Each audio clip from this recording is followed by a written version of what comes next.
20. So we're ranking the quarterbacks for the 2021 NFL prospects. We ranked 10 of them. I'll be honest, after round 7, it gets kind of tough. So I guess we'll just run through it real quick, talk about consensus, talk about where we had guys.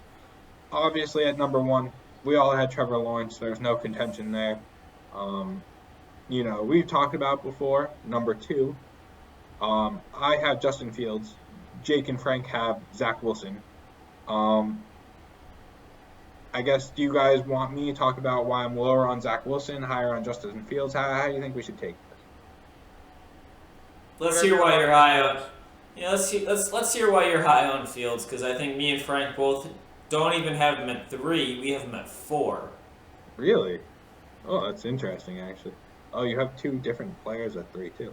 Wow. Okay, I didn't notice that at first. I just think, me and Frank have talked about before, not on the podcast, but I just think Justin Fields probably is of the mold of the next kind of Russell Wilson type player. I think he's someone that can just make plays. Like, he is a playmaker. There's a lot of questions about his anticipation. I think that's where he gets knocked the most. But it's just something that I feel like you give him a good NFL coach, quarterback coach, like, he'll be fine. He'll be able to read defenses. I just think at Ohio State, you're kind of asked to go and look at your first read, and kind of the play is designed around the first read, and it works more because you're playing against college players. But it's just something where I think it's kind of overvalued for scouts and what people are knocking Justin Fields for. I just think if Trevor Lawrence wasn't in this draft class, we'd be talking about Justin Fields as the consensus number 1 because of how good Justin Fields really is. If you have any question marks about Justin Fields, literally just go and watch his recent playoff run. He looked amazing in those games. But the important part is it's not just those games he looks amazing in. He looks really good in most of his games. There was one tough game against Northwestern, but to be honest, Northwestern has one of the best defenses in college football. They're an underrated team. I just think I don't really have questions about him playing in the NFL. I'm sure he'll be an NFL starter. I think he's very athletically talented. People try and knock him because he comes out of Ohio State, where Dwayne Haskins just was from, and they feel hurt from Dwayne Haskins, Terrell Pryor, Cardell Jones. He's not those guys. He's a much different skill set. He's a very athletically gifted. I don't know how much more you guys want me to ramble on about him, but that's what I feel like. That's how I feel about Justin Fields. I guess if you guys want to pitch to me why Zach Wilson is better. He just makes more impressive throws. Fair and enough. Consistently. Listen, I like a lot of these quarterbacks. All these top 5 guys I have first-round grades on in both the NFL draft and Dynasty draft, and relatively high first-round grades. So yeah, I while you have Justin Fields at 2, I have him at 4. That doesn't mean that in a Dynasty draft I would shy away from Justin Fields. If I'm picking there at 5 and I need a quarterback and I want a quarterback, I would be very happy with landing Justin Fields there. I just think that there are a couple guys I'd rather have over him, and that's just kind of the honest truth about it. Yeah, that's fair enough. I mean, I don't dislike Zach Wilson. I feel like Justin Fields is the better bet, just because, we kind of seen one really good year of Zach Wilson. I know he tore his labrum or whatever. He hurt his shoulder. I know it was that kind of injury. So we didn't get to see much of him the year prior. But when I look at Zach Wilson play, it's going to sound like old football kind of stuff, but he just doesn't seem to be that kind of leader that I feel like the other guys really are. Don't give me You're that. really gonna pull. You're really gonna say he's not a leader. Have you been in the locker room, JT? Do you know what he says to his teammates? This guy went out and won games. He went out and made the plays that you need. He made BYU Tim Tebow won games. There are a lot of NFL quarterbacks. Tim Tebow did not make throws that Zach Wilson did. You saw Zach Wilson. Like, you saw Zach Wilson run out and throw the ball, 35 yards across his body the other direction. Like, he just made throws that, like... as an NFL quarterback. If you're throwing I mean, across your body, you're getting picked off. Yeah, I don't know. I think that's... Tell that to Patrick Mahomes. He does it all the time. Patrick Mahomes is in a different atmosphere. I'm in Jake's camp in that when I watch Zach Wilson, I'm just way more impressed. He makes more impressive throws. I can understand your argument that Justin Fields is a better raw talent, but I think that Zach Wilson's just farther along. And if I was a coach and I had to pick between the two of them to start a team around, I'm picking Zach Wilson every time. I could see the logic, I guess. I just can't get behind it. It's something that obviously we're going to disagree on, and the only way we're going to be able to tell is like when the actual NFL draft comes up. Yeah, I will say the one thing I'm concerned about is that Zach Wilson's going to go to the frickin' Jets, and I don't care about the new coaching staff. I don't trust the Jets, and that's going to really scare the living shit out of me. Is that I don't care who the coach is. Like I like their coaching staff, but goddamn, it's the Jets. Like, are we really that quick to forgive what we've seen in the past 40 years? Like, I'm not. I also wouldn't put beyond the Jets to draft the one bust too. So that's another reason why I'm willing to fade Zach Wilson. It would be if 5 quarterbacks go in the first round and 4 of them go on to be Pro Bowlers and maybe even All Pros. It's just the Jets have the one that's not. I would not be shocked in the slightest. Like, the Jets picked up some good free agents, but we have to remember this is a team that needed everything. Single position. Everything. They needed 11 new players. Okay, yeah, Mekhi Becton looked good, but he still wasn't a consistent tackle. I think he's more of the DJ Humphreys than he is the Tyron Smiths, for example, right? Like, that's going to come as a hot take, but goddamn, I watched 12 Jets games, and that's what I saw. All right, let's move on, though. Let's move on. Different argument. Yeah, we don't even know if, it's projected, but we're not entirely sure where Zach Wilson's going. All right, but that is our consensus 1, 2, 3 in order to go. Trevor Lawrence 1, Zach Wilson 2, Justin Fields 3. The fourth guy that we have, who Jake and I actually both have at 3 in our rankings, is Trey Lance. Frank's kind of lower on it.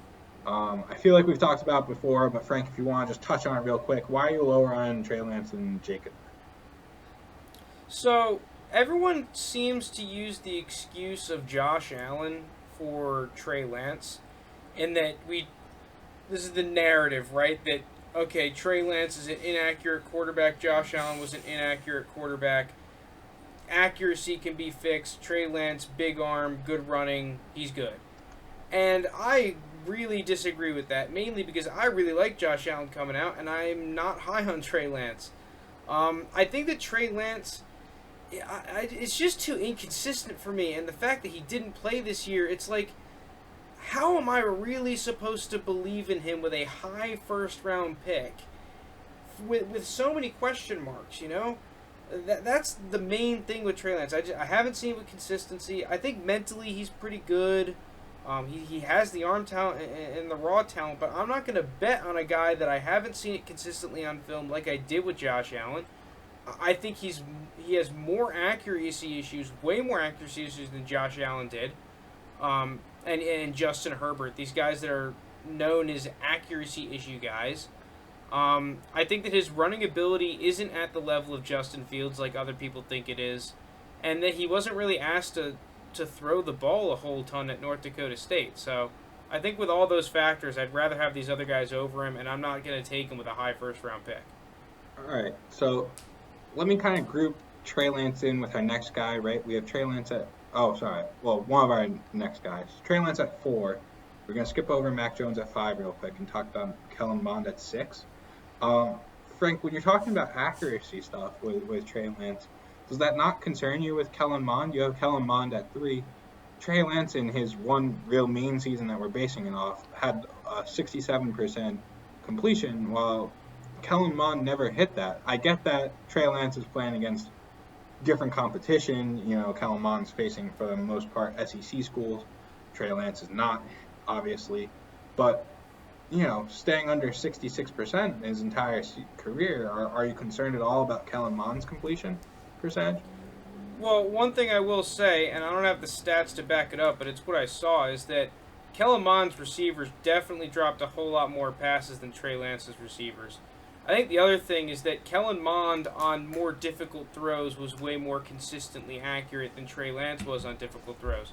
I think that Kellen Mond, his accuracy issues stem from awkward footwork and a little bit of that stiffness. I jokingly say it looks like he has a stick up his ass because he's just so stiff when he throws the ball. I think that if you get him in an offense where he sits a year, you get him in a system that he's comfortable with some really good talent around him, I think that this guy just has unbelievably good potential that people aren't really seeing like I am. I was like other people in that I didn't really like Kellen Mond, but I went back and I watched the 2020 tape, and this is a quarterback that has a huge linear progression with a massive jump in his gameplay this year.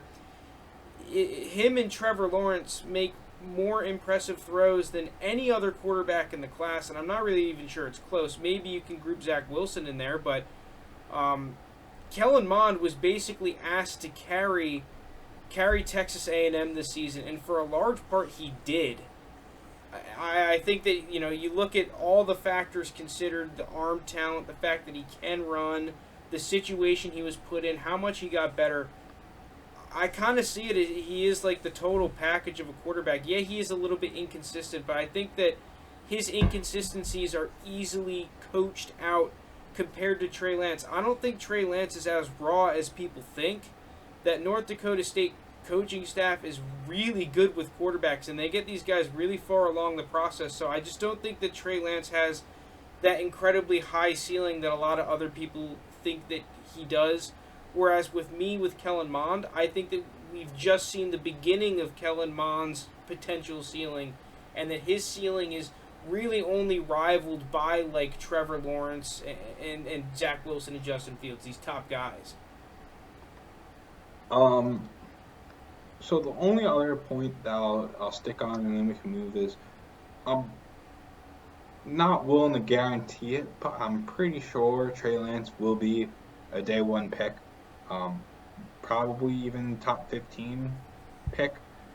While Kellen Mond, I'm not convinced is going to get drafted in the first round. He might get drafted in the second round, but I think when I'm looking at mock drafts, I'm reading about what NFL teams are doing, it does not seem like Kellen Mond's really, his stock isn't rising enough to get him into the first round. And I've said before how little I care about second round quarterbacks and on, just because of how often they bust and don't actually end up playing well.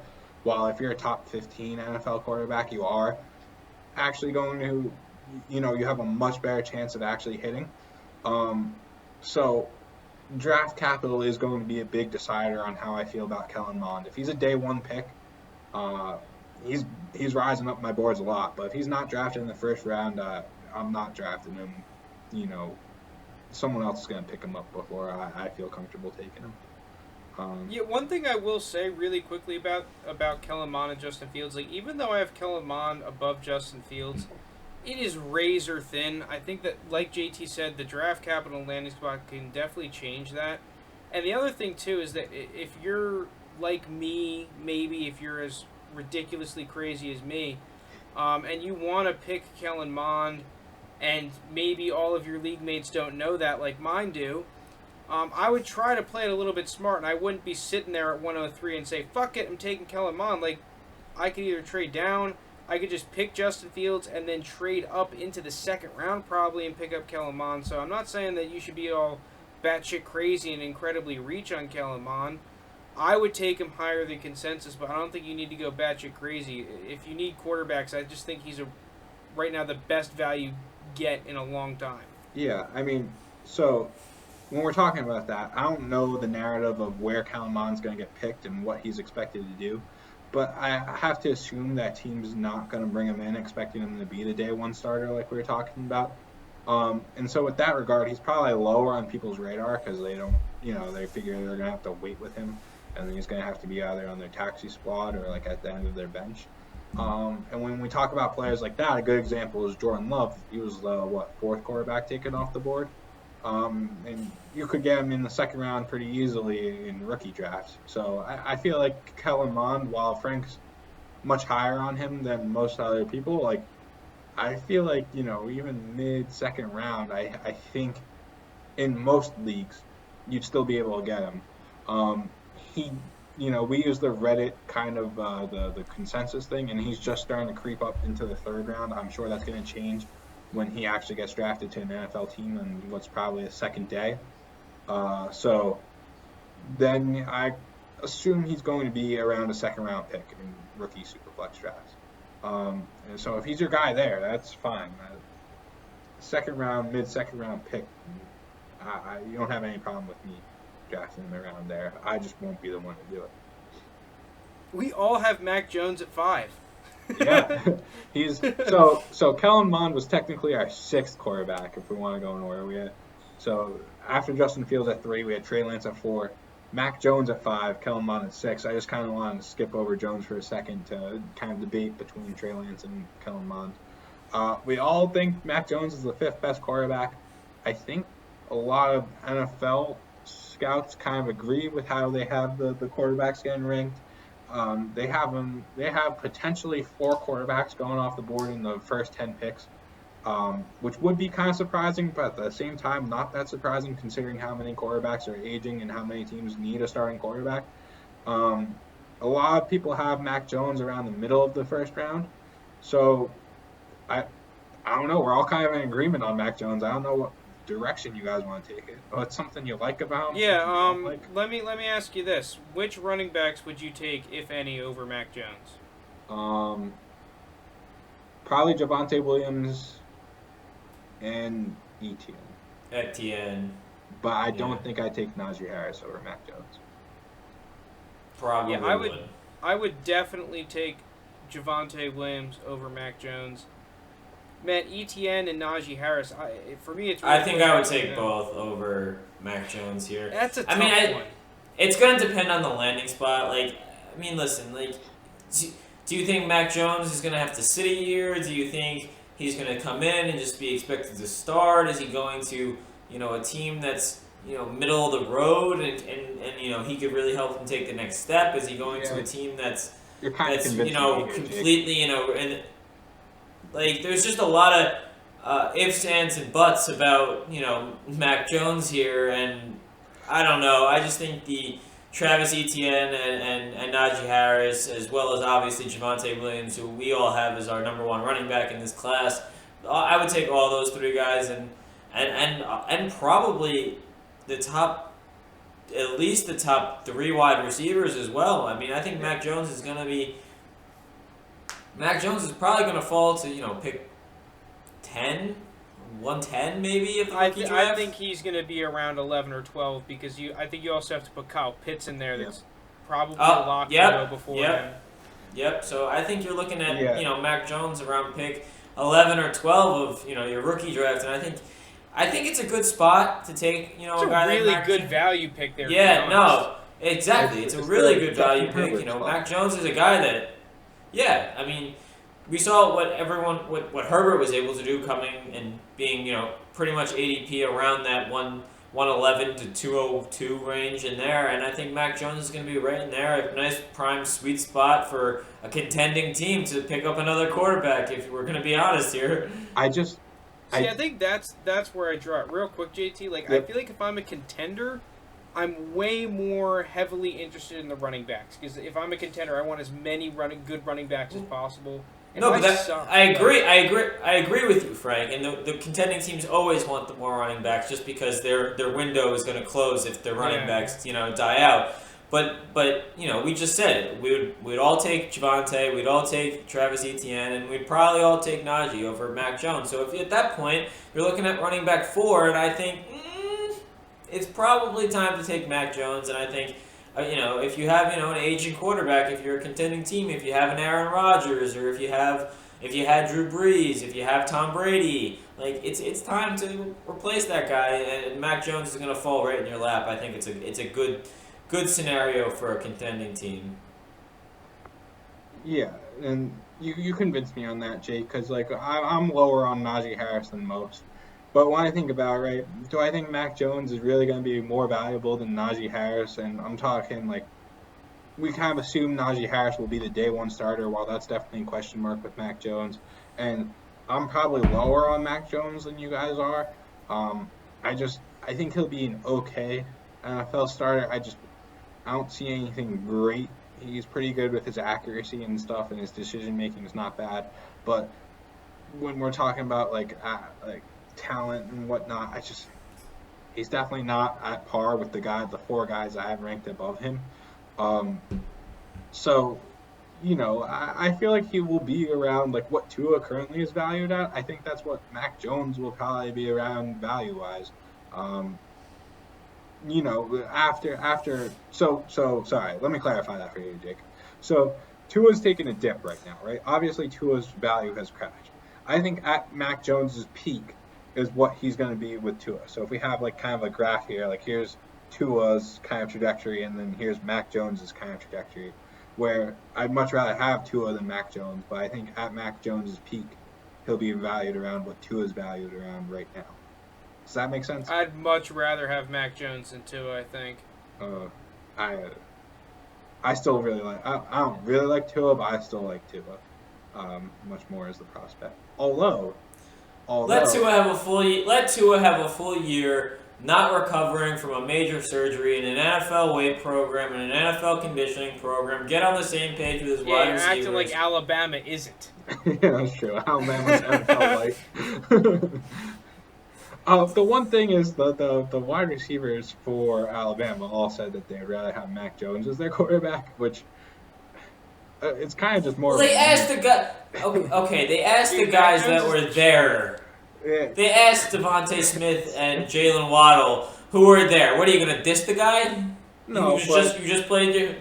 It was weird to just kind of come out and say Mac Jones. Okay, and I'm sure if you talk to Henry Ruggs and Jerry Jeudy, they'd obviously say Tua. Like, it's just who was there, right?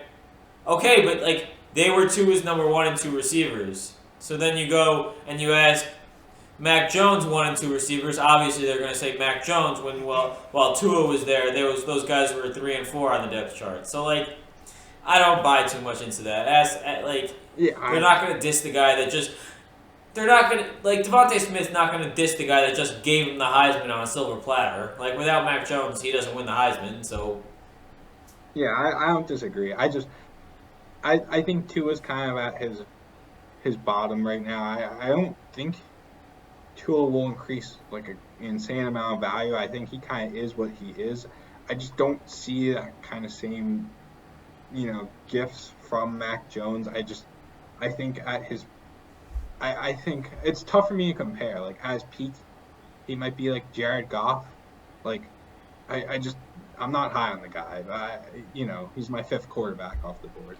So, I don't know. Really quickly, I'm very nervous about Tua, mainly just because of this one theory which I have. And listen, you can shit on me all you want because it's just a theory, but I think that quarterbacks that are very timid, especially when they first enter the NFL and their throws, it's tough for them to have success. I'm not saying it's impossible. It's just you look at Marcus Mariota, and Tua will have good games. He's a talented quarterback. I'm not saying that he sucks. It's just in terms of him progressing into one of these top quarterbacks in the league, I just think it's tough for a relatively gun-shy, timid quarterback to do that, which is what we kind of saw last year. But that's regardless. Yeah, let's move on to college. I mean, just one last thing on Tua. It's hard to not be timid and try to, be protective of the ball when you have Ryan, like any quarterback, looking over your shoulder. Like, he knew that if he had a bad first half, that he likely was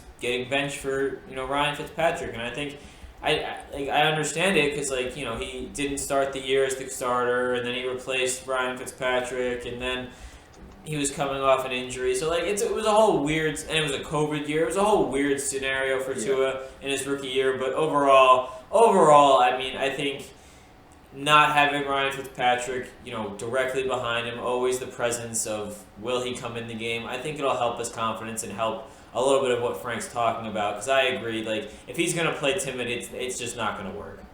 Yeah, I think to wrap this up real quick, I didn't like the way that the Dolphins kind of handled him, where when Ryan Fitzpatrick was playing well, they all of a sudden decided to throw Tua in against the Rams of all teams. Like, it was just a weird way to go and handle. Like, there's no better way to install confidence in your player than put them up against the Rams rather than they had a bye week, I think, the following week, and then either the Jets or the Raiders. I think it was the Jets. Yeah, literally the best defense in the league. It was crazy move by the Dolphins. I just hope they're able to handle it better this year and really give the guys the support they need. And so far, I feel like they haven't done that much with not really quieting the rumors that they could be trading for Deshaun when that was going on. Stuff like that. I don't know. Only time will tell what will happen. I'm still a believer as of now, though. So now I guess we'll just touch on Kyle Trask real quick, and then I guess we can move on or wrap it up. I'm sorry. Moose would probably beat us over the head for having Kyle Trask 7.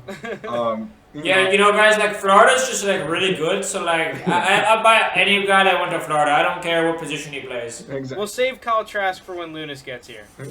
I get, yeah. So we have Kyle Trask at 7, Jamie Newman at 8, tied with Davis Mills actually in our consensus at 8, 9, whatever way you want to put him, and then Ian Book at 10.